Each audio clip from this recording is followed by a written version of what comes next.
इनका दैत्यों ने राज ले लिया था। तो वयोव्रत का उपदेश कश्यप जी ने माता दीदी को दिया था।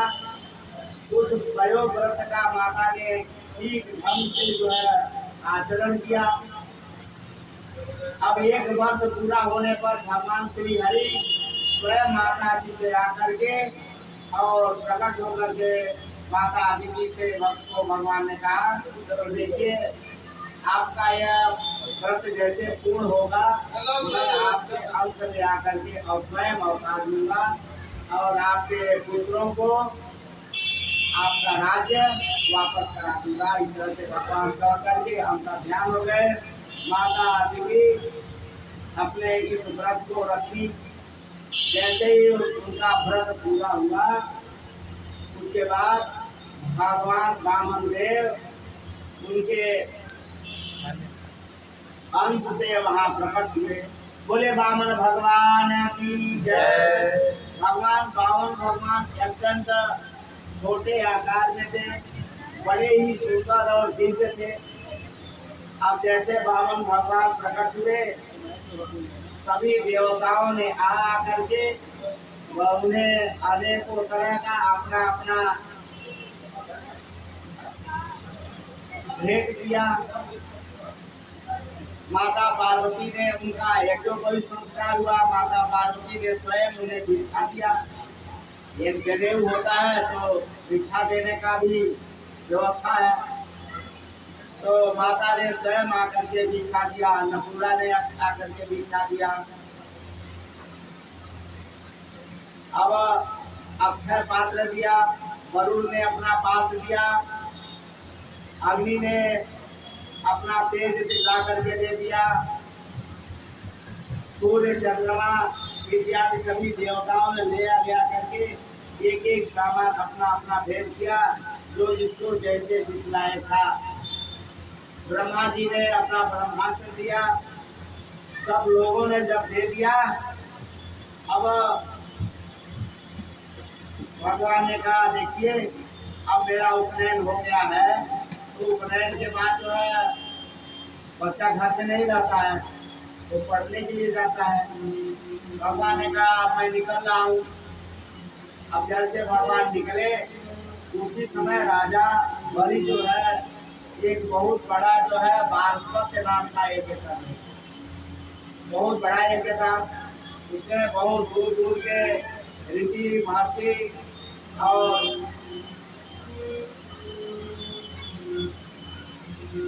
ब्राह्मण लोग उपस्थित थे। यज्ञ चल रहा था। भगवान वामन अंगुल के थे, छाता लगाए हुए थे, मृगचर्म धारण किए थे, कमंडल हाथ में था, ब्रह्मदंड था हाथ में, और धीरे धीरे खड़ाऊ पहन करके भगवान चल रहे थे। भगवान के स्वरूप से इतना तेज निकल रहा था, जो यज्ञ में बैठे ऋत्विक लोग थे, होता लोग थे, उन लोगों ने सोचा कि कहीं ये भगवान सूर्य ही तो पृथ्वी पर आकर के धीरे धीरे पैदल तो नहीं आ रहे हम लोगों का यज्ञ देखने के लिए। इसलिए सूर्य को भ्रांति उन लोगों को हुई। सबके सब लोग खड़े होकर के उनके आगमन की प्रतीक्षा कर रहे थे। अब भगवान बहुत दूर से ही टिक रहे थे। सारा यज्ञ बंद हो गया। सभी लोग भगवान की प्रतीक्षा कर रहे थे कि ये जो आ रहे हैं ये कैसा दृश्य है, कौन से देवता है, हम लोग को देखना है। धीरे धीरे भगवान छोटे छोटे पैरों से भगवान धीरे धीरे जो है राजा बलि के यज्ञशाला में पहुंच गए। अब जैसे ही यज्ञशाला में पहुंचे, राजा बलि ने देखा ये तो बड़े ही जो है सुंदर और दिव्य ब्राह्मण देवता है। ये कहाँ से आए हैं, कौन है?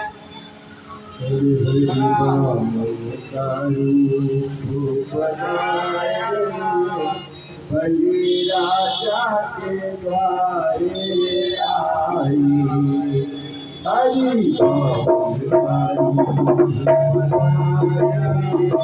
बलि राजा के द्वारे ओ बड़ी राजा के द्वारे आई।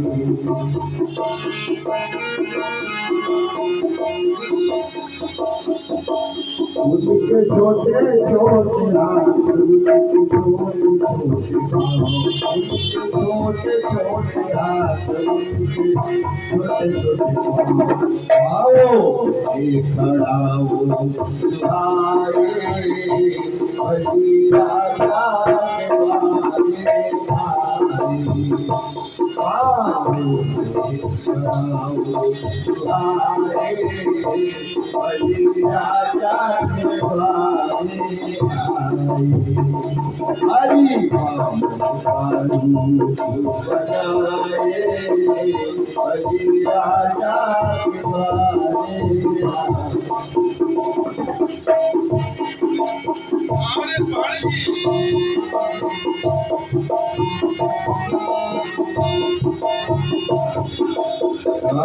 झोली कांधे धरी गलेवाला पड़ी, झोली कांधे धरी गलेवाला पड़ी।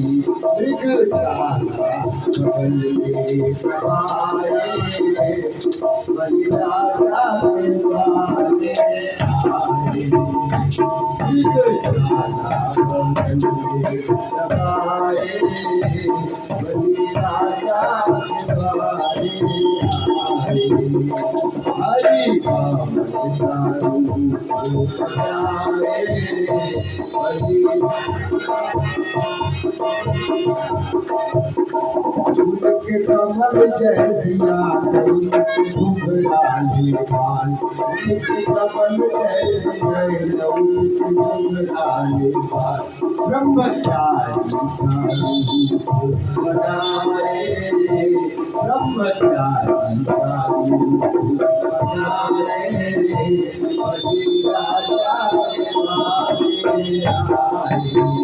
ओ ब्रह्मचारी का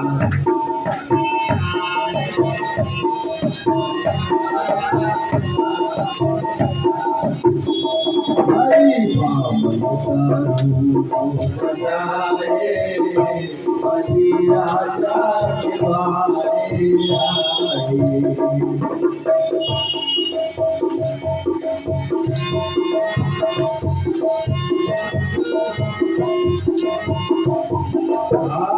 सिर पे चोटी सोहे, माथ तिलक मोहे। सिर पे चोटी सोहे, माथ तिलक मोहे।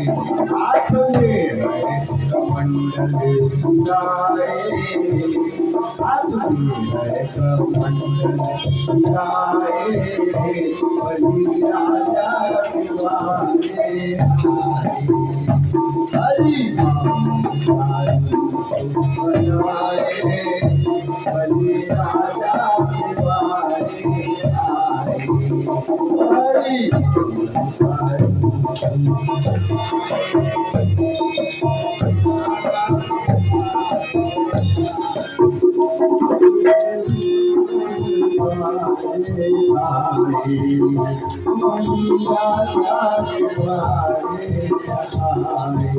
भगवान की जय।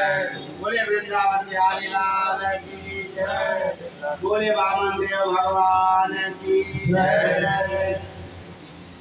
अब धीरे धीरे भगवान राजा बलि के यज्ञ में पहुंच गए। अब जैसे ही राजा के बल के यज्ञ में भगवान पहुंचे, सभी लोगों ने साष्टांग प्रणाम किया भगवान को। सभी लोग साष्टांग प्रणाम किए। राजा बलि ने सोने का उन्हें सिंहासन भेंट किया और उस सिंहासन पर बैठा करके भगवान का चरण धोया। चरण धो करके और दान किए। उसके बाद उन्हें जलपान कराया, विधि पूर्वक उनकी सेवा किया।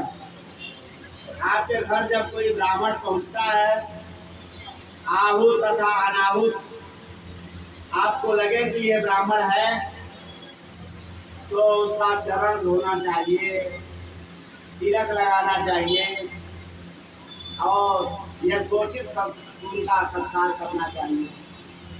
आजकल तो दूर ही से लोग मूड़ी थोड़ा हिला देते हैं, पंडित जी नमस्कार, वो भी बड़ी कृपा करते हैं। तो ऐसी प्रवृत्ति नहीं होनी चाहिए। राजा बलि ने भगवान का विधि पूर्वक पूजन किया।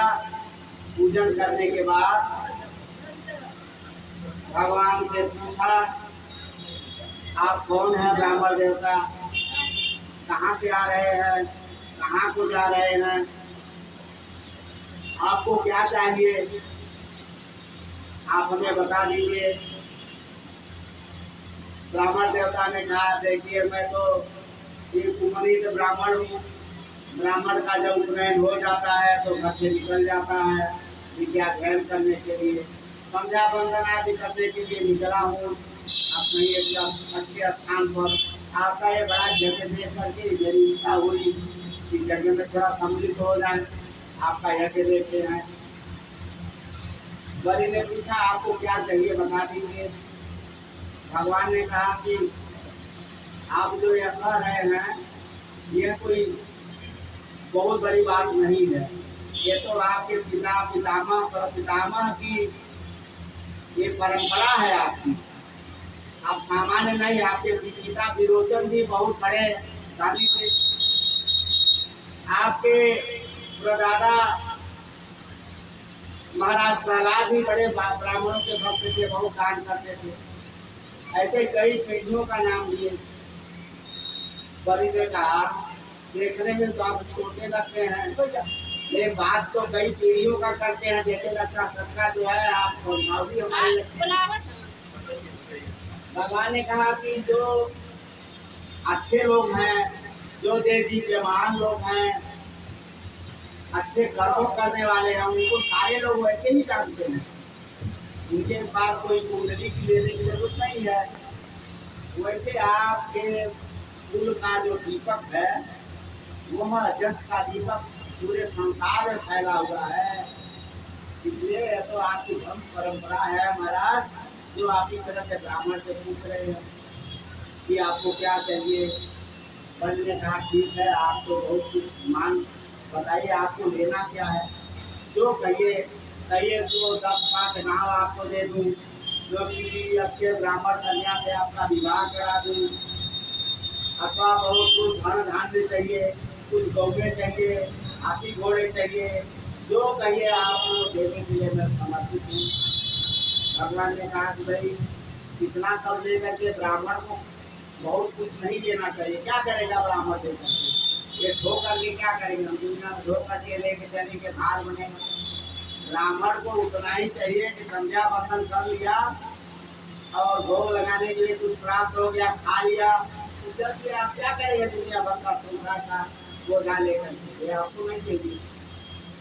फिर बलि महाराज बहुत कुछ पूछे, जितना ही वो पूछते गए भगवान उतना ही उनके भक्तों की परंपरा का जो है वर्णन करते थे। बहुत प्रशंसा किया भगवान।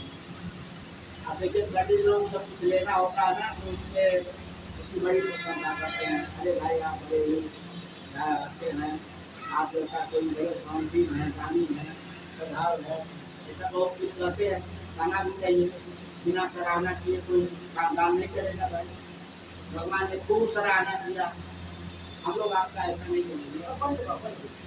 तो बहुत बहुत सराहना किया।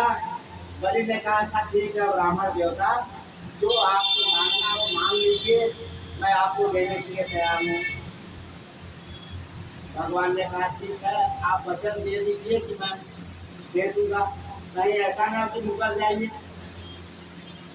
बलि ने कहा कि देखिए महाराजन, मेरा यह स्वभाव है ब्राह्मण देवता, जो एक बार मुझसे मांग करके ले जाता है फिर उसे दुनिया में कुछ मांगने की जरूरत नहीं पड़ती, मैं इतना दे देता हूँ। वास्तविकता फिर भी ऐसी, वो अपने राज्य में जो भी कुछ मांगता था उस याचक को इतना दे देते थे कि वह परिपूर्ण काम हो जाता था, फिर उसे मांगना नहीं होता था। जो भी अन्न धन धाम जो मांगे वो दे देते। तो हमारे लिए कोई ऐसा नहीं है, आपको कुछ अदेय नहीं है प्रभु। आप जो मांगिए ब्राह्मण देवता, मैंने आपका पैर धोया है, आप जो कहिए मैं दे देता हूँ। भगवान ने कहा ठीक है दे देंगे ना, अरे मांग लें। और मेरा आप कहना मैं नहीं दूंगा, मेरा वचन खाली चला जाएगा, तो ऐसा नहीं करेंगे, बताइए कि हाँ दे देंगे। बलि ने कहा हाँ ठीक दे देंगे, 3 बार सवारी है। भगवान ने कहा ज्यादा नहीं चाहिए, 3 पग भूमि चाहिए, इससे अधिक नहीं चाहिए। महाराज बलि हंसने लगे। बलि ने कहा हो तो तुम बच्चे ही, अभी छोटे बच्चे हो, तुम्हारे पास ज्ञान तो है नहीं। अरे राजा बलि को पा करके 3 पग भूमि लेकर के क्या, अरे 10-20 गांव मांगे होते, आधा राज्य मांगे होते, हाथी घोड़ा और कुछ मांगे होते, ब्राह्मण कन्या मांगे होते, 3 पग भूमि लेकर क्या करेंगे आप। भगवान ने कहा बहुत आने से मुझे प्रयोजन नहीं है, 3 पग भूमि चाहिए जो अपनी भूमि रहे, उस पर बैठ करके मैं संध्या गायत्री का कार्य करूँ, वेद शास्त्रों का पाठन करूँगा। और देने के लिए तो हम बैठ जाएंगे तो ब्राह्मण है, लोग ले आकर के खाने के लिए दे देंगे, और इससे क्या प्रयोजन है। अब जिस वस्तु का कोई प्रयोजन न हो उसको लेकर के धोना नहीं है। क्योंकि बहुत सा सामान रख ले हम, और उसको रख करके उसी पड़े रहे, भजन कीर्तन करने में हमारे दिन दबाना उसको, इसलिए आने से कोई प्रयोजन नहीं है मेरा, और 3 पग भूमि दे दीजिए। राजा बलि ने कहा ठीक है, आप नहीं मानते हो तो 3 पग भूमि ले लो। किसके पक्ष से लोगे। भगवान ने कहा अपने पक्ष से नहीं, भगवान के पग भी बहुत छोटे छोटे थे। राजा बलि ने कहा अरे मेरे पैसे अगर लेते तो थोड़ा कुछ पा भी जाते, अपने पग से कितना पाएंगे आप। भगवान ने कहा नहीं, अपने पग से ही मुझे 3 पग लेना है, ज्यादा नहीं लेना। बलि ने कहा ठीक है, अब ज्यादा हर्ष नहीं करना है, जो आप मांगे हम दे दिए। शुक्राचार्य जी महाराज समझ गए। अब जब संकल्प का समय आया, शुक्राचार्य जी ने कहा देखो भाई, मैं तुम्हारा गुरु हूँ, इसलिए तुम्हें समझा रहा हूँ, ये स्वयं नारायण है, कोई सामान्य ब्राह्मण नहीं है। ये 3 पग में तुम्हारा सब कुछ ले लेंगे, इसलिए तुम यह दान देने से इनकार कर दो कि हम नहीं दे पाएंगे। बलि ने कहा जो संसार को देते हैं, जो संसार को देते हैं, आज जो मेरे पास मांगने के लिए आए हुए हैं, इससे बड़ा मेरा सौभाग्य और क्या। अब मेरे पास इतने बड़े याचक हैं जिसे सभी लोग याचना करते हैं। कहीं मंदिर में चले जाइए ना, भगवान से लोग मांगते हैं दाल दो, तरकारी दो, भाग दो, बेटी का ब्याह कराओ, बेटा का ब्याह करो, लड़का नौकरी लगाओ, बहुत से लोग करते हैं। तो बहुत मांगते मांगते दिन भर मांगते, भगवान अपना कर्म बंद किए रहते हैं। कितना सब मांग रहे हैं, कितना क्या करते हैं, उसकी योग्यता भी नहीं है, दिन रात केवल मांगते ही रहते हैं। आप किसी के वहाँ रोज जाइए, उसे रोज कुछ मांगिए तो आपसे घबरा जाएगा, कहेंगे कितना हम है। इसलिए भगवान से कुछ मांगना नहीं चाहिए, भगवान के सामने जा करके उनको केवल प्रसन्न करना चाहिए। भगवान को खुद पता है आपको क्या चाहिए, जो आपको चाहिए वो भगवान को खुद ही पता है, वो आपको दे देंगे। आपको मांगने की जरूरत नहीं है, प्रभु हमको आप दे दीजिए, ऐसा नहीं है। आपकी जो इच्छा है भगवान समझते हैं, आप केवल उनकी सेवा करिए, भक्ति करिए। बलि ने कहा जब संसार इनसे मांगता है, ये हमसे मांगने आए हैं, मैं अपना वचन नहीं तोड़ूंगा। शुक्राचार्य जी ने कहा जाओ तुम गुरु का की बात नहीं मानते हो, जाओ तुम राजच्युत हो जाओ, श्राप दे दो। इसलिए देखिए देवता, गुरु और ब्राह्मण की बात को मानना भी चाहिए, ऐसा नहीं करना चाहिए। लेकिन वहाँ की बात कुछ और थी। बलि तो सब समझ रहे थे, ये तो भगवान ही है, अगर और ये मुझसे मांग रहे हैं, तो आज का जो मेरा जीवन है वो धन्य है। सही बात है, आज हम सब लोग उनका बुरा बात खा रहे हैं। यदि उसमें नकार देते तो हम लोग आज जो नहीं कहते उनकी बात। भगवान स्वयं कृष्ण वहाँ पहुँच गए दीक्षा देने के लिए। उन्होंने कहा ठीक है, अब संकल्प की योजना है, लोटे से जल गिराया जाता है, जल की धारा टूटनी नहीं चाहिए संकल्प में, ऐसा विधान है। अब संकल्प में जब जल की धारा चल रही थी, शुक्राचार्य जी ने कहा इस तरह से जजमान मेरा फंस रहा है, इसको बचा देना चाहिए। तो उसमें जो लोटे की जो एक टोपी लगी रहती है मुंह, उस लोटे के मुंह पर शुक्राचार्य जी महाराज जाकर के बैठ गए। अब जब बैठ गए तो उसका जो जल गिरने की जो धारा है वो बंद हो गई। भगवान समझ गए, भगवान ने कहा देखो ऐसा करो, कोई जीव जंतु आकर के जो है इसके अंदर फंस गया होगा, कुछ थोड़ा खोद दो उसको। अब वो कुछ रखा था, भगवान ने क्या किया, उस कुछ से जो है उस लोटे के मुंह को खोद दिया है। शुक्राचार्य जी महाराज की जो एक आंख थी वो खत्म हो गई। आज के बाद से जानिए, जो धर्म कर्म करने से किसी को रोकता है, दान क्रिया करने से किसी को रोकता है, वो अंधा होकर के जन्म लेता है। दान की वस्तु को कुदृष्टि से देखता है, वो अंधा होता है। इसलिए कोई यदि 5 रुपया दान कर रहा है तो आप कहिए कि 25 पैसा और बढ़ा दीजिए, 5.25 रुपया कर दीजिए। अब 25 पैसा जो आपने बढ़वा दिया ना, उसका आप उसके दान करने का आपको भी फल प्राप्त होगा, उसको तो फल प्राप्त ही होगा। ये ऐसी है वस्तु है, जैसे शून्य में से शून्य जाए तो कितना बचेगा, शून्य ही बचता है। उसी तरह से एक दान की एक ऐसी वस्तु है जो जितना फल हमको प्राप्त हुआ उतने दान करने में, उतना देखने वाले को, अनुमोदन करने वाले को भी उतना ही फल प्राप्त होगा। दान तो एक ही ने किया, लेकिन उसके दान के जितने भी लोगों ने उसका अनुमोदन किया, प्रशंसा किया, जो लोग सहयोग किए, सब लोग उस दान के उतने ही अधिकारी हैं। जो दान देता है वो तो दान का फल प्राप्त करता ही है, अन्य लोगों को भी उसका फल प्राप्त होता है। इसलिए दान देने से किसी को कभी रोकना नहीं चाहिए। ये इतिहास आपको महाराज शुक्राचार्य से समझना। इस तरह से संकल्प पूरा हुआ।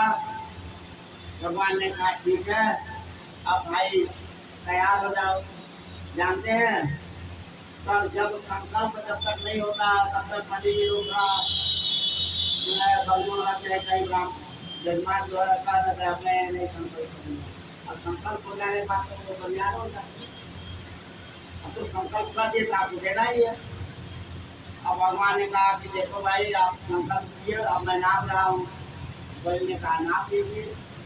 भगवान अपना विराट स्वरूप धारण किए, बहुत विशाल रूप बनाया भगवान। 2 पग में ही तीनों लोगों को नाप दिया। तीसरा पग रखने के लिए जगह नहीं थी।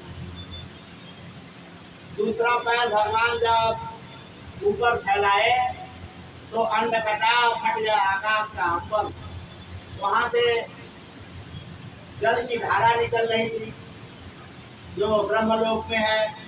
ब्रह्मा जी ने अपने कमंडल का जल डाला, वो जल जो भगवान श्री विष्णु के जो बाएं पग के अंगूठे से स्पर्श करते हुए बाहर आया, वही गंगा जी महारानी प्रकट हुई। तो गंगा मैया की जय। इसमें गंगा जी वहाँ प्रकट हो गई जल से, और अमृत धारा आज भी गंगा जी का जो जल है, आप 1 साल 2 साल 4 साल 5 साल किसी भी स्थिति में रखें वो खराब नहीं होता है। अन्य कोई भी जल आप कितना उसको फिल्टर करके रखिए, कुछ दिन के बाद वो खराब होता है। गंगा जल आपका खराब नहीं होता है।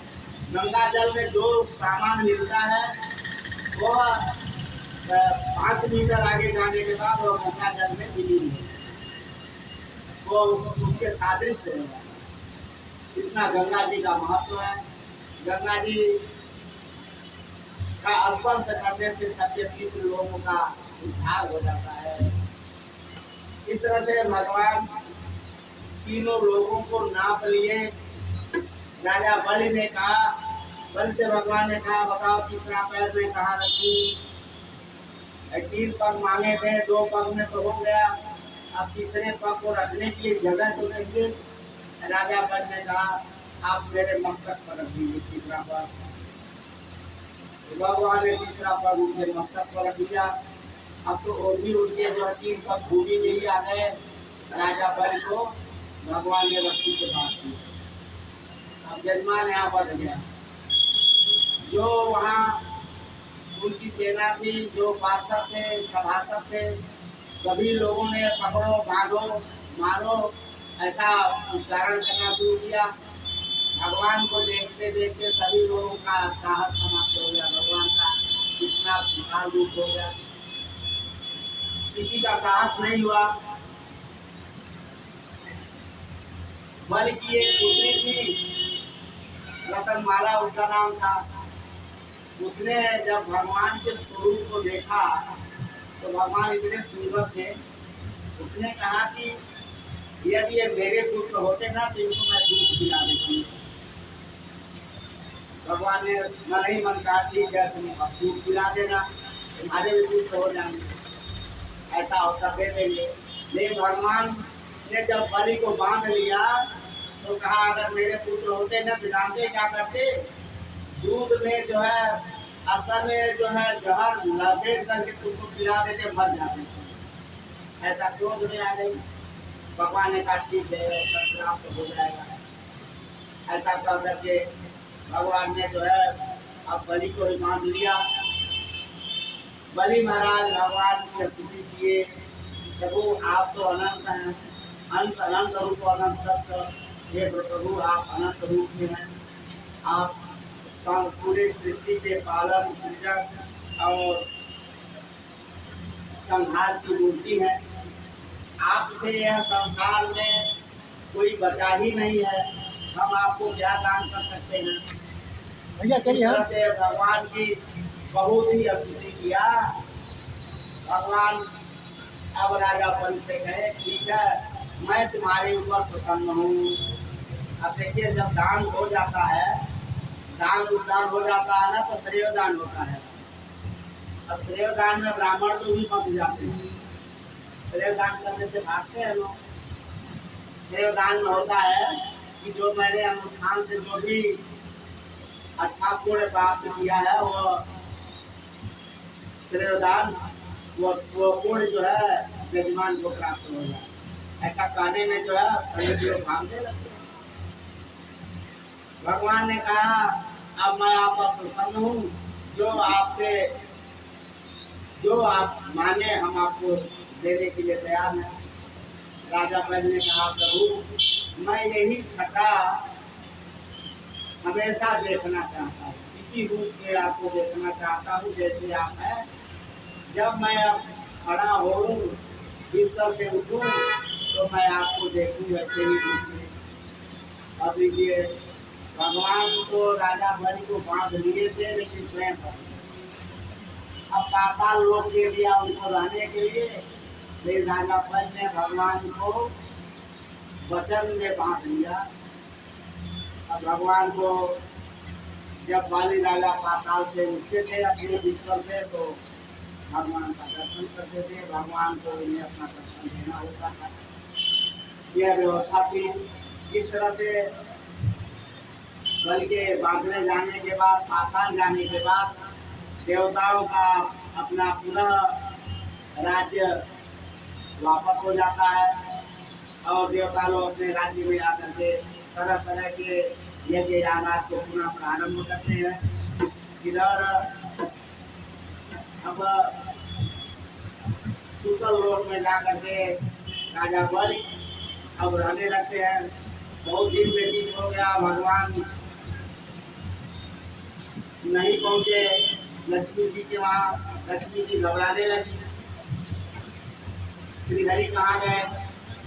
नारद जी ने कहा कि देखिए अब वो तो स्वयं बन गए हैं राजा बलि के वहाँ माता लक्ष्मी जी। अब रक्षाबंधन के दिन जाती हैं और जा करके भगवान से राजा बलि को राखी मांगती हैं। और जब राजा बलि को कहा राखी मांगती है, उसने कहा भाई राखी बांधने में आपको क्या चाहिए। माता ने कहा वो जो तुम्हारे पिता की फटे हैं उन्हीं को दे दो हमको, और कुछ नहीं चाहिए, और तो सब हम भैया हैं। तो इस तरह से लक्ष्मी जी उनको छुड़ा के ले आती हैं। कोई लक्ष्मी नारायण भगवान की जय। नारायण नारायण नारायण श्रीमान नारायण